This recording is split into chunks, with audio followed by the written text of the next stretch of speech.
Midnight Zone Productions is a production company here in Pittsburgh, Pennsylvania, run by my friends Courtney and Ashlyn.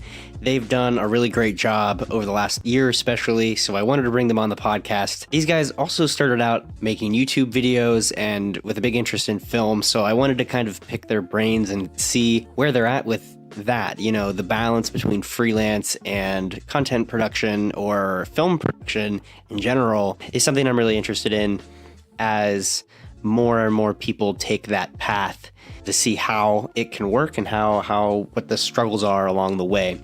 This episode, we talk a lot about the business of running a freelance company, and they've really made a lot of strides from their first year into their second year, and now they're full-time making video content for businesses. So that's what they talk about in this episode, the lessons they've learned and the practices and way that they do things that seems to be working really well for them. I also want to mention that all of us were sick, especially me and Ashlyn, and I'm still sick if you can't tell. Our voices were a little scratchy and there's lots of sniffling in the background. I try to cut it out as much as I possibly could. We also were recording on someone else's equipment, so there's a couple times where there's something wrong with the XLR cable. That only happens a few times, and I again cut out as much as I could. You'll hear a couple of those moments, but besides that, this is one of the best sounding episodes that we've recorded because it's recorded on some actual nice condenser microphones that are used for podcasting out of Work Hard Pittsburgh. So let's welcome Courtney and Ashlyn from Midnight Zone Productions to the show.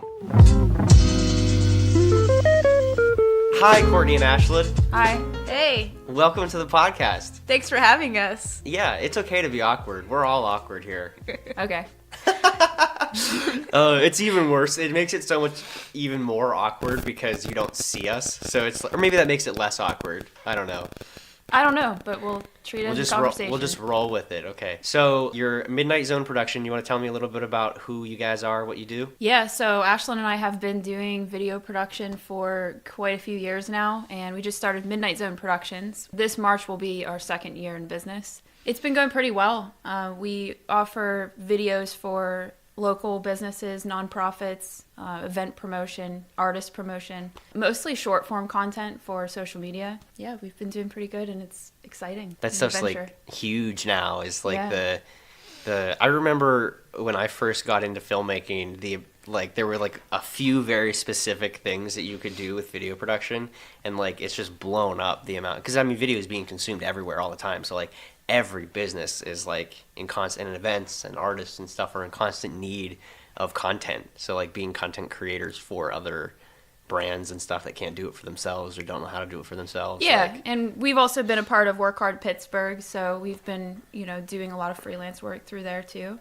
We started our first wedding season last year, so we have a company in Florida that hires us for weddings, and we've actually started to enjoy it and get used to it, so we shoot them together. A lot of like side freelance work on top of our business. Yeah. Well, like, would you say that how does the freelance and the business stuff combine or like cross over? I feel like there's a lot of crossover, and there's a lot of like is there a defined edge of like what is considered your freelance work and what's considered part of your business? A lot of what we do is whenever either of us get a freelance gig, because we're so invested in our business and helping it grow, even if we get a job on our own, we'll put it through the business in order to let it, get an income and grow.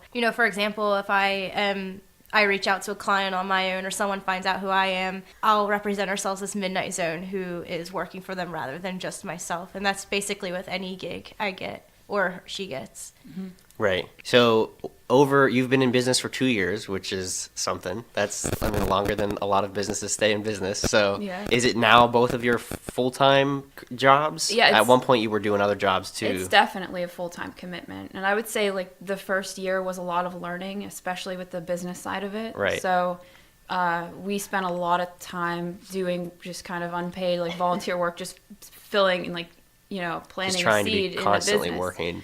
Yeah, and just doing the things that were necessary to get the foundation of it started. Yeah, and like Craig, I know that you can speak to this too. It's just, even though being freelance, it's very uncertain sometimes, like you can go, a week and be like, when is my next paid gig going to be? Or a month, you know? The thing is, though, is like you learn that you just gotta have to push yourself, because if you keep in mind the motivation is that if you have a job or even a part-time job, that takes away from those gigs that pop up, 2 days from now or something, where you can make that same amount of money in a day that you would in a week, and that can kind of carry you through that dry month or whatever. Oh, absolutely. So it's like that's kind of your motivation to keep pushing through, and just to like know that I don't need a part-time job if I just keep staying really adamant about this. When you're not busy with paid work, do you fill that gap in with like personal projects? That's like what I tend to do, is fill in those gaps with personal projects, so I'm still working constantly.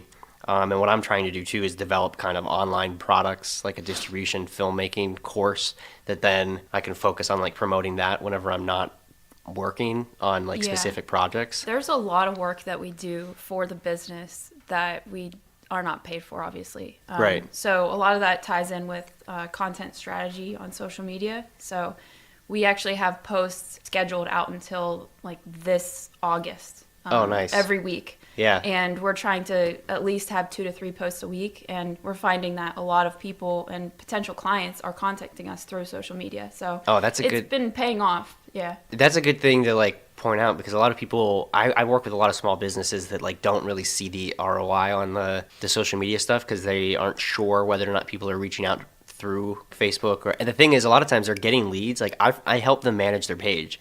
I get messages on their page from potential clients asking questions and stuff, and they don't respond. And it's like, if someone called you, would you not respond? And then they want to say, oh, I don't know if this Facebook investment is worth it. And it's like, you got to put the effort in to get anything out of it. Yeah, and it's helped a lot with brand recognition as well. There's people that we've met just at like networking events that already heard of Midnight Zone Productions just through our social media work. So yeah. Oh, nice. And one of the things we've heard even from that is, oh yeah, you guys have a really good brand marketing, because everything the content that we create is very branded to our own specific style. So when you see a Midnight Zone ad or video, or even just a graphic logo or something, it's Midnight Zone because it's catered to our specific branding. That style, yeah. Yeah, I think that's huge. I was just talking to someone, my friend Travis, who's a graphic designer. He was really confused. He had applied for this one logo job, and I had applied with like all of these other well-known graphic designers in the area. It was like, there's no way I'm going to get this job, but I'll just throw my name in the hat. And the guy reached out to him and was like, I'm really impressed with your portfolio. Like, this style is what I want. And we were talking that like, just because someone else has more experience or even has a higher production quality, it might not be the style that the customer is looking for or client's looking for. So if you can develop your own personal style that you edit, or you do graphics in it, or do a combination of those things, then that's what ends up getting sought after. A lot of wedding photographers talk about that, Yeah, and not only just for directly with leads, but Yeah. also with other freelancers and other peers that you work with. They get a client, and then they can automatically recommend us based on just knowing our style and knowing that it would be a good fit. Right. That's awesome to be able to develop that. I feel like I still haven't gotten to the point with my filmmaking where I have I'm getting there. I'm like slowly, every video I make, I'm kind of trying to add some consistency into like the types of colors that I use, like especially in color correction. That's kind of one of the things that people have started commenting on. They're like, oh, I like the color of your video, like other filmmakers that look at that kind of thing. Yeah. Are those intentional decisions that you're making, or are they just kind of born out of your natural, like with the stuff that you like? So Midnight Zone definitely has a dark undertone to it, more of an edge, I guess you could say. So Edgy. It's something we intentionally do. A lot of our videos, you'll notice just from, like you said, color correction, a lot of them have a bluer tone to them, a colder tone, because, we just feel like it gives us that little edge. And yeah, like it's just all part of the branding thing like we're talking about. Right. Yeah. Well, that's interesting to very think. specific Yeah. with the motion graphics too that we work on. Yeah. Are you guys self-taught yourself like motion graphics? I mean, you guys pretty much self-taught yourself everything, right? Yeah. Yeah. For the most part. You went to school at one point. She did Pittsburgh Filmmakers for a little while, and I went to Point Park University. But when you go to school, like, it definitely gives you a foundation for that stuff. But when it comes to motion graphics and everything like that, most of what you learn, it's how much you choose to put into it. So you can take on a project, but it depends like how much you want to invest in learning to make it the best. And yeah, like, I don't think you're going to get that from anybody but yourself just trying and doing it. Right. Yeah. And I think just the creative process is you have a vision in your mind and you want to make it happen. So even if it's something you don't necessarily know how to do yet, you already know kind of the steps of what you want to learn and Right. what you want it to look like. Yeah. Yeah. A lot of times I'll get like I'll have a vision in my head of like, I want to do something like this. Or maybe I'll see something and I'll be inspired by it and I'm like, I want to know how to do that. And I'll a lot of times just create a personal project for myself, like a personal video or something that I want to do just to learn that skill. Yeah, that's something we've always done actually. And Yeah. it's very fulfilling to like be like, yeah, I kind of taught myself this because I wanted to Yeah. do it and I did it. I was just watching you guys over the last, I mean, we've known each other for like 4 or 5 years now, and watching the progression of like the just skill in the filmmaking that you do, in the video production that you do. It's like it's become so much more tight over time, like your editing and your color correction and the graphic stuff definitely adds another layer to it. And you've always kind of had a good eye for like cinematography, so it's cool to watch. Like, and obviously the more you do it, the better you get. Like that's kind of the catch of like, that's why you keep working at it, because And I know I took classes at Filmmakers. I actually went to school for business administration for a while. But honestly, like nothing beats just doing it and actually having people that you can learn from. It's not the same as like a traditional education. I'm mostly self-taught, and it's just really something to where if it's a creative field, you have to kind of just go for it and do it. You know, going off of that, we live in, you know, the YouTube day and age where you have all the information you need accessible right at your fingertips. And there's websites like lynda.com and everything like that. Anything you want to learn, you don't need a traditional schooling at this point. Like, if you're dedicated to it, you can learn it. Anybody can learn it. yeah, you just have to be like a self-starter. Like some people just aren't like that, so they do need that traditional education. But if you, I mean, I don't know how you could possibly succeed without being like a self-motivated person in today's world, especially in entrepreneurship. You obviously have to be. Yeah, and especially on the business side of it too. It's like I was completely lost when I started the business because there's just so many things that, you know, you have to do. But living in a city like Pittsburgh, we're very grateful because there's a lot of resources for businesses too. So not only building a network in the filmmaker world, but also having, you know, mentors that are, you know, entrepreneurs, and they do workshops that are free, and they do programs and all kinds of like consultations, anything you need and anything you know that, you know, you need to like strive for in your business. You kind of have to turn off that side of your brain that wants to be creative, and you have to just like be structured and like find the resources that are going to help you, because really a lot of the business side of it was stuff that we've learned from other people. It's not necessarily self-taught in that way where you can just sit on the computer for hours and like figure out. You have to kind there's of definitely see, there's definitely a limit of, and also I think the reason, especially for the business side of things, it's harder to learn that stuff online is because it's different state to state, city to city, especially state to state, because like the regulations and laws you have to follow for taxes or for your business structure and all that stuff is different if you're in Ohio or Pennsylvania. So it's like and a lot of the business side is kind of just testing things and seeing if they work. Like there's a lot of, and that's why you have to have perseverance, because you're going to fail at some things that you try to do with the business side of it, because it's a whole different world. Are there any big takeaway lessons that you can remember from kind of your first year of doing things to how you do them now, business-wise, that you've like learned? Don't sell yourself short.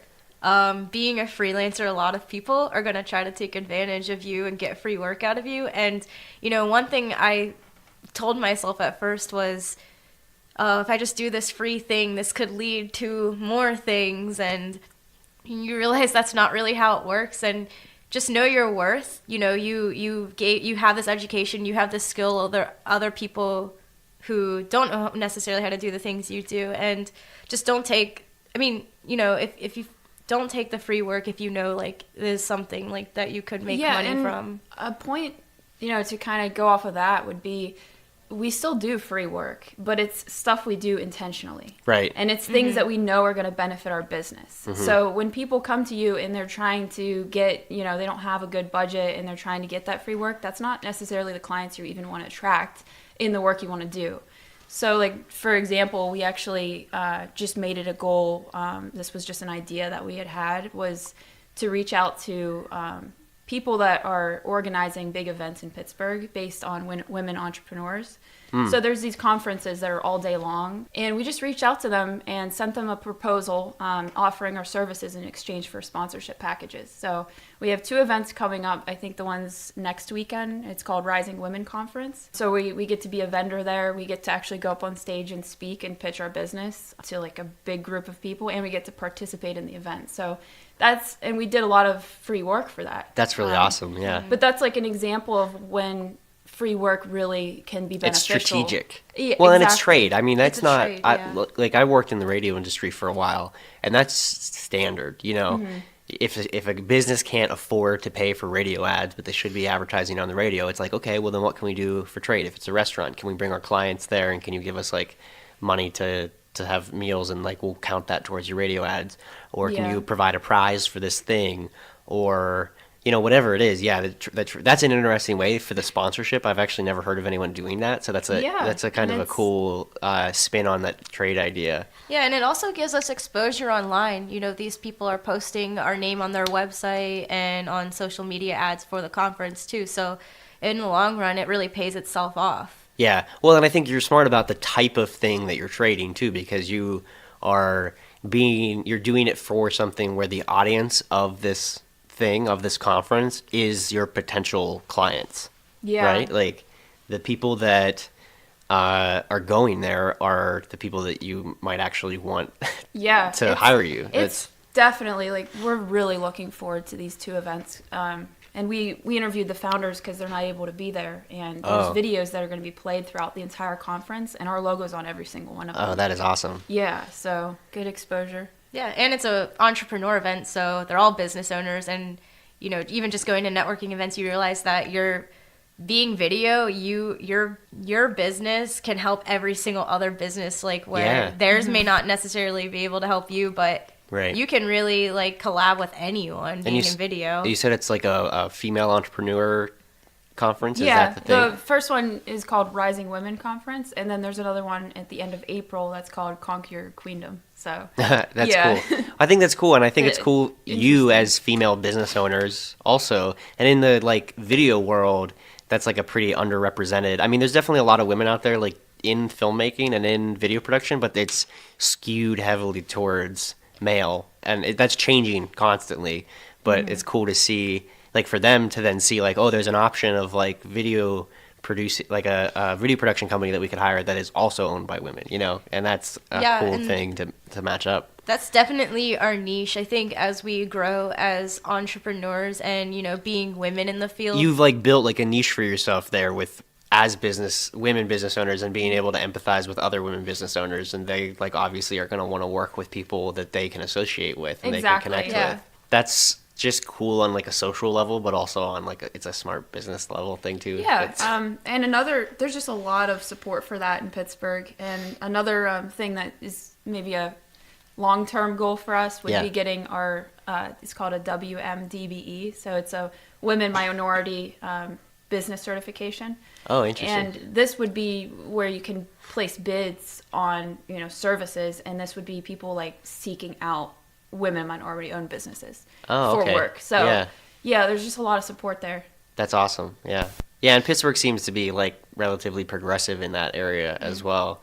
Ryan talked a little bit about Work Hard Pittsburgh in his podcast episode, which if you haven't listened to that was I think 2 episodes ago. It was some good stuff. You guys have been working out of this space for a while now too.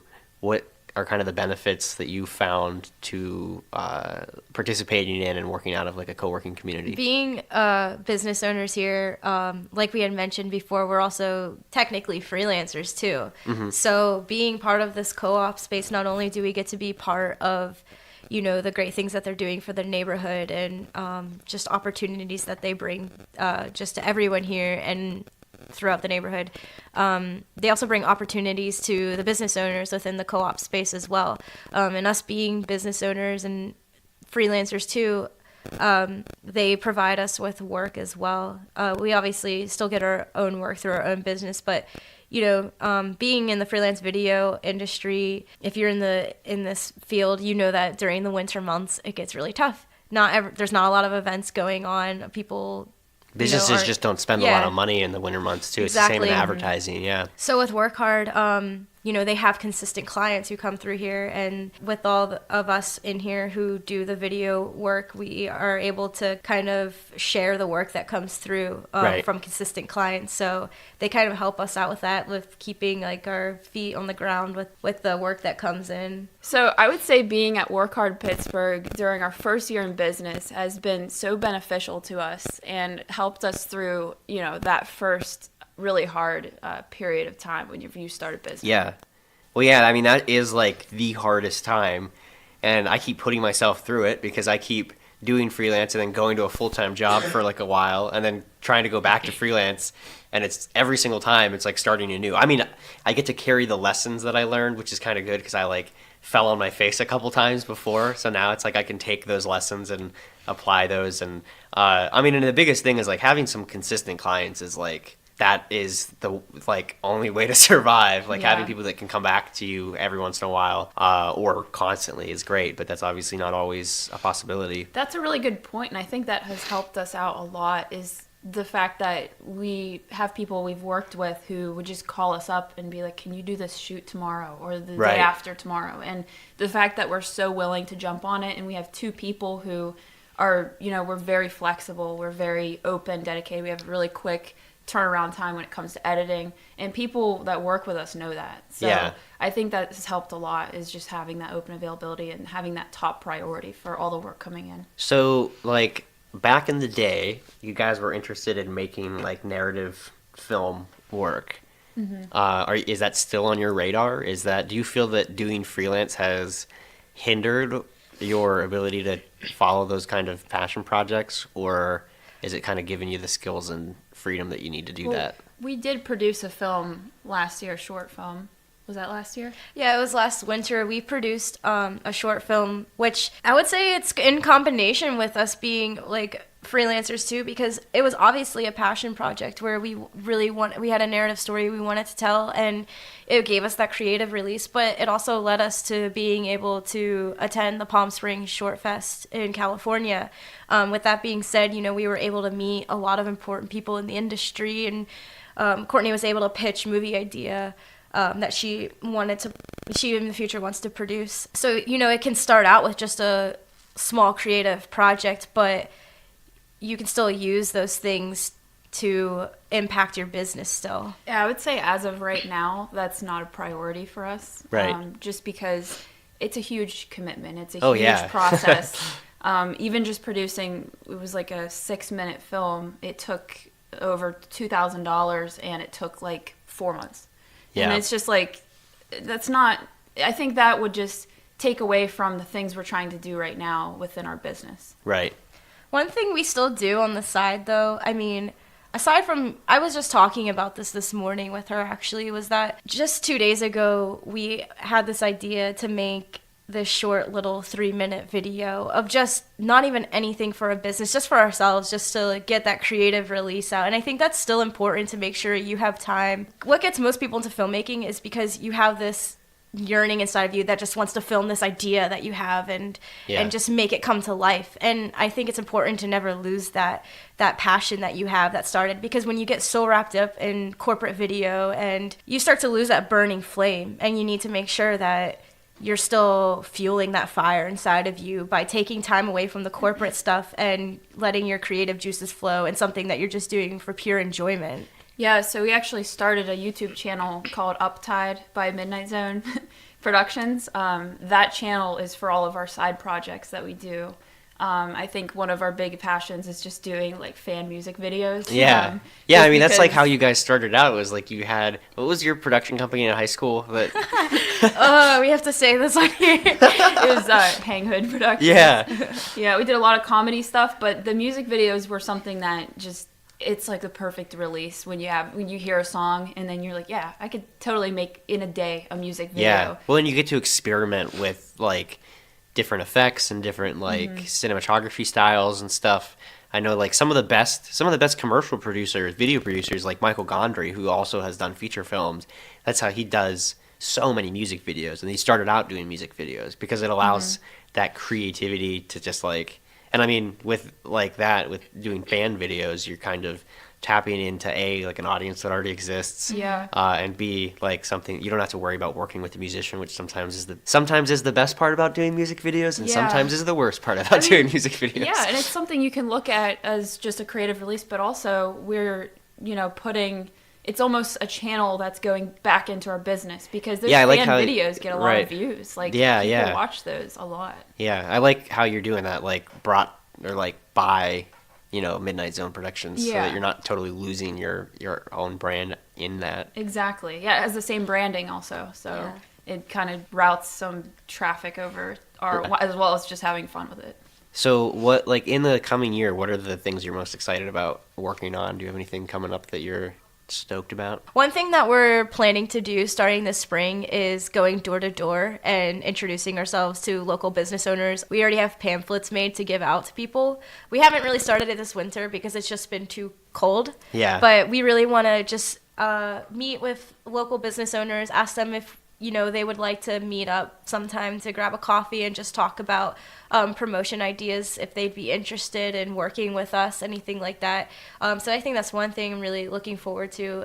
It seems like that's something that face-to-face contact, I think over years we've lost that when trying to reach out to work with other businesses. Email, it can be really beneficial, but there's nothing like meeting somebody. Oh, yeah, absolutely. Well, that's like Ryan suggested in his episode of the podcast. He was talking about the fact that like someone will reach out and say like, how much does this X, Y, and Z cost?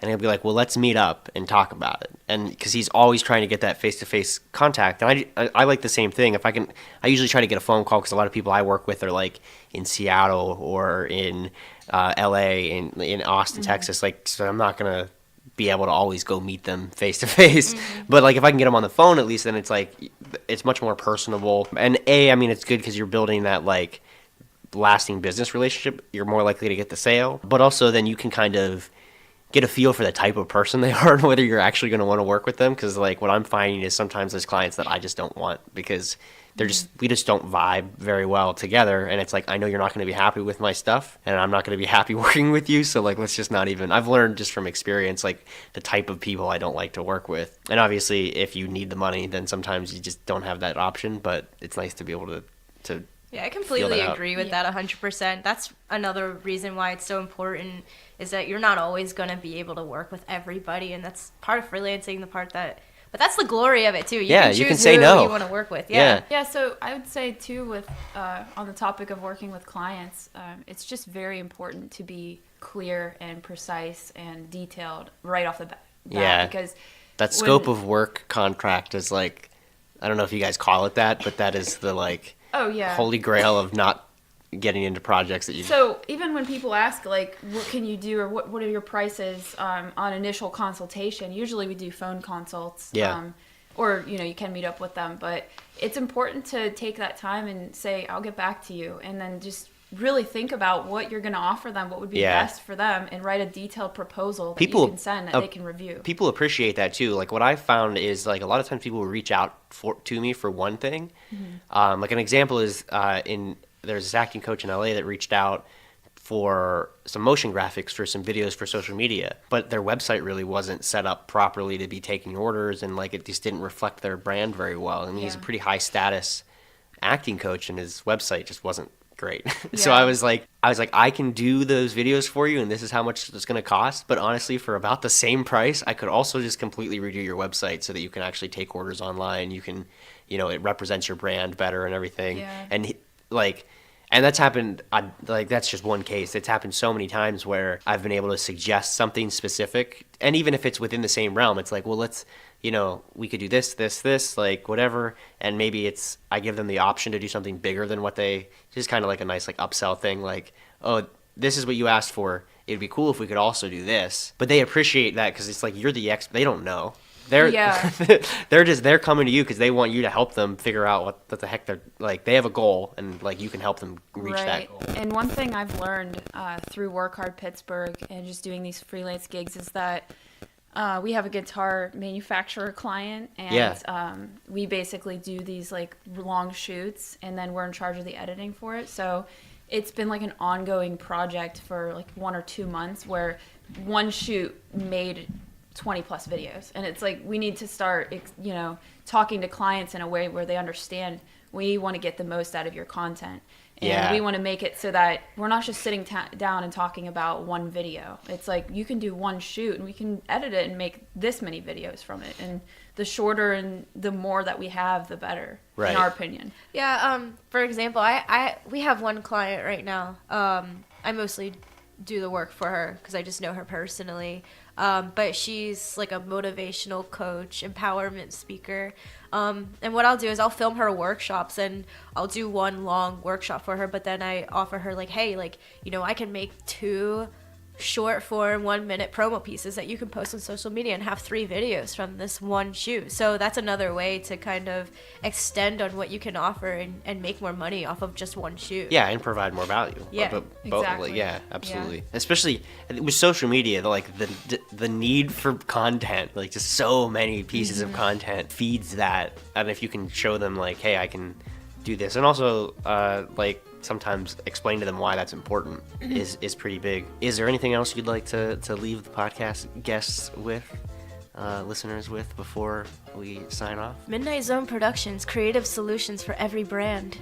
Oh, that sounds like you said that before. I know, that's funny. It is. It's like that's our motto. That's your motto, your tagline, or whatever. Yeah. Where can people check out your work if they want to find you on the internet? Well, we're on Instagram, midnightzone.prod, and then we're on Facebook, and we have a new website. We actually just hired a web designer in January.